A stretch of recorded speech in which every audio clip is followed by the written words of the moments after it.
The script was clear.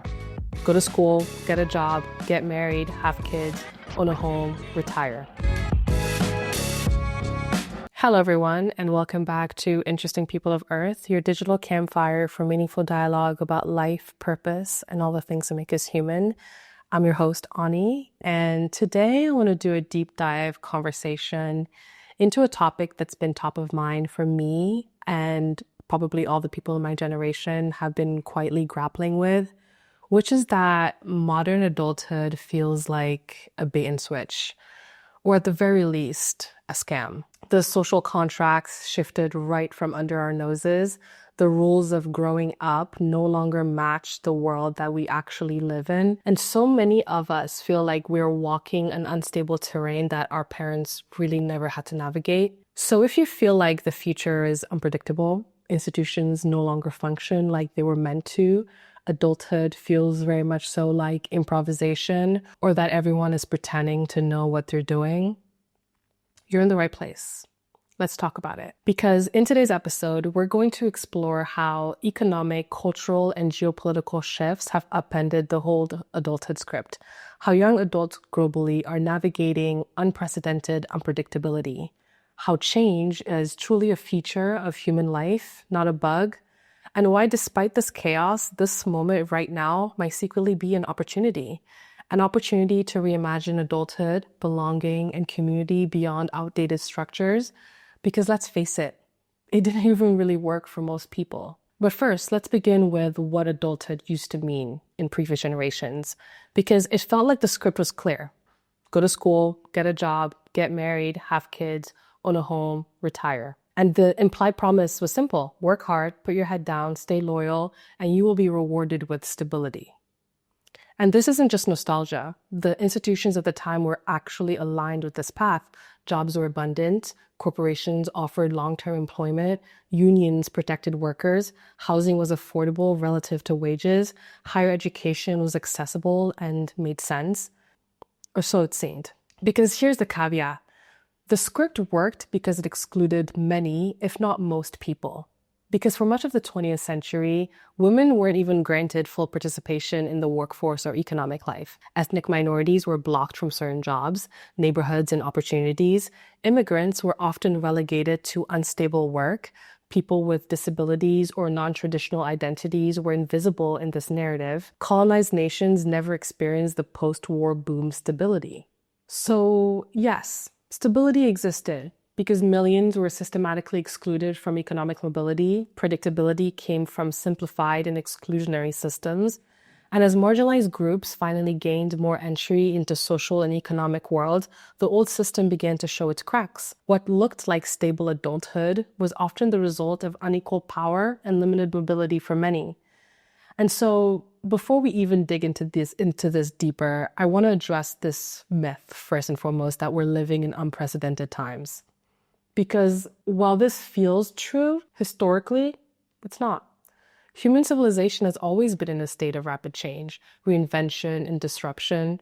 From the Industrial Revolution, uprooting entire economies within a few decades, 2 world wars that reshaped borders, identities, and global power, the post-war boom creating artificial stability because Western nations were rebuilding, the 1970s energy crisis that destabilized economies worldwide, and finally, the late 20th century shift to globalization, ending millions in manufacturing jobs.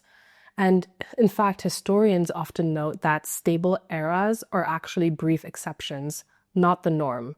Anthropologist David Graeber argues that rules and systems often conceal the chaos underneath. They give us this illusion of permanence to help people feel in control, when in reality, civilization is a constant negotiation. We've never had a static world. We've only had moments where change slowed down enough that people mistook it for stability. When people say, times used to be simpler, what they usually mean is there's a brief window when the rate of change slowed down enough to feel predictable. And so chaos isn't new. What is new, however, is how we're exposed to it. Through global information networks, 24/7 media, and digital interconnection. Today, we feel this instability more intensely because we can see everything happening everywhere all at once. And this context matters because what feels like a personal failure, confusion, or instability is often part of a much older human pattern, a pattern that technology has increased, interconnectedness has exposed, but it doesn't mean the change you're feeling is not real. It is. It just isn't a new thing. We're just merely part of a natural cycle in human history. But something has changed, though, because as I mentioned before, the old script didn't work for everybody. And so it feels like in a very short period of time, everything has changed. Because over the last 20 to 30 years, a series of global forces have collided. One, globalization, manufacturing jobs being moved abroad, moving millions of stable entry-level opportunities, mainly for young men. Two, increased automation like AI and tech, slowly replacing administrative, clerical, and manual roles that usually young people would use to begin adulthood. Three, the digital economy. Work has become remote, freelance, and project-based, and usually requiring a lot more experience upfront. Rising house costs, housing prices have risen faster than wages in nearly every developed country. Education inflation, degrees have become more expensive and less predictive of stable employment. Where in the past, a bachelor's degree was enough, now you need at least a master's degree in some cases, and even a PhD to start your career. Political and economical instability, recessions, pandemics, increased polarizations leading to social fragmentation, climate anxiety and uncertainty about long-term planning, children, or property, weakening safety nets. Many countries have privatized their welfare services and availability of welfare. Wealth gaps, generational assets haven't transferred evenly. Boomers benefited from cheap housing. Younger generations are now being priced out. And don't even get me started on private equity. That is a whole entire other video. And all of this is further exacerbated by the fact that many institutions were not built to handle our current world. And the strain is showing. Government trust is collapsing. Trust in government is below 50% in most countries and below 40% amongst young adults. Educational systems are outdated. According to UNESCO, 40% of university graduates globally feel overqualified or misaligned for available jobs. The labor markets are unstable. According to the IMF, youth employment exceeds 20 to 30% in parts of Europe, Asia, Africa, and the Middle East. Housing markets are dysfunctional everywhere. And according to the OECD, homeownership for under 35s have dropped in nearly every member country since the 2000s. Healthcare access is declining. According to the WHO, 1 in 4 young people worldwide lack affordable mental health support. Democratic participation is falling. According to the Pew Research Center, young adults across continents report feeling shut off from political influence. So this isn't a moral failing of individuals. It's structural. According to Utrecht University and the work of European youth researchers, young adults today face more complex environments, more choices, and fewer guarantees than their parents did. Put simply, young adults today are the first generation to enter adulthood inside a perfect storm. And as you can imagine, the storm has taken a toll. So let's talk about the emotional impact of a world that is moving the way that it is. And I just want to note that this is not just a Western problem. This is everywhere in the world. The WHO reports a 25% global increase in anxiety and depression since the pandemic.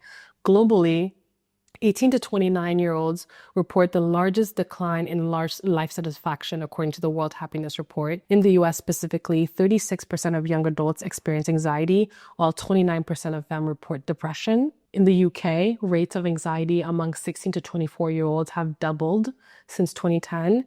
In Nigeria, South Africa, and Kenya, youth depression have risen simply due to unemployment and political instability. In East Asia, academic pressure and economic stagnation have created record levels of burnout amongst young professionals. And researchers emphasize that it's not that young people are fragile. The world is heavier.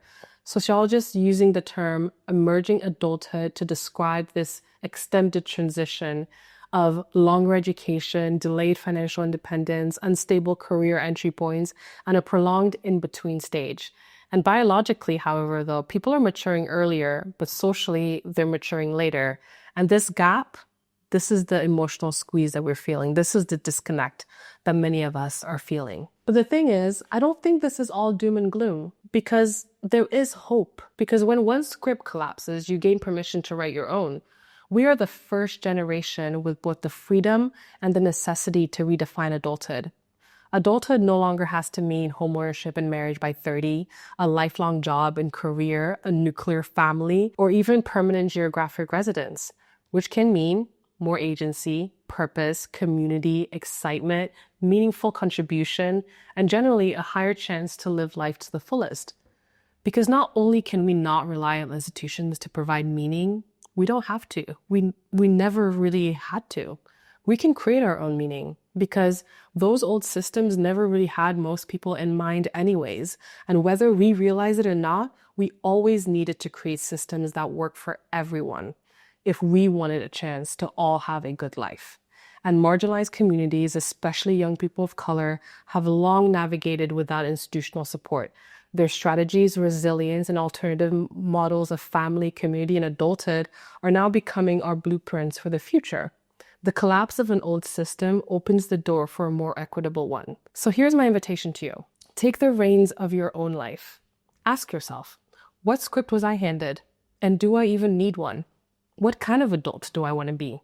What kind of community do I want to be a part of? What kind of world do I want to help create? And if you feel disoriented and overwhelmed, thinking you're behind, you're failing, you're not.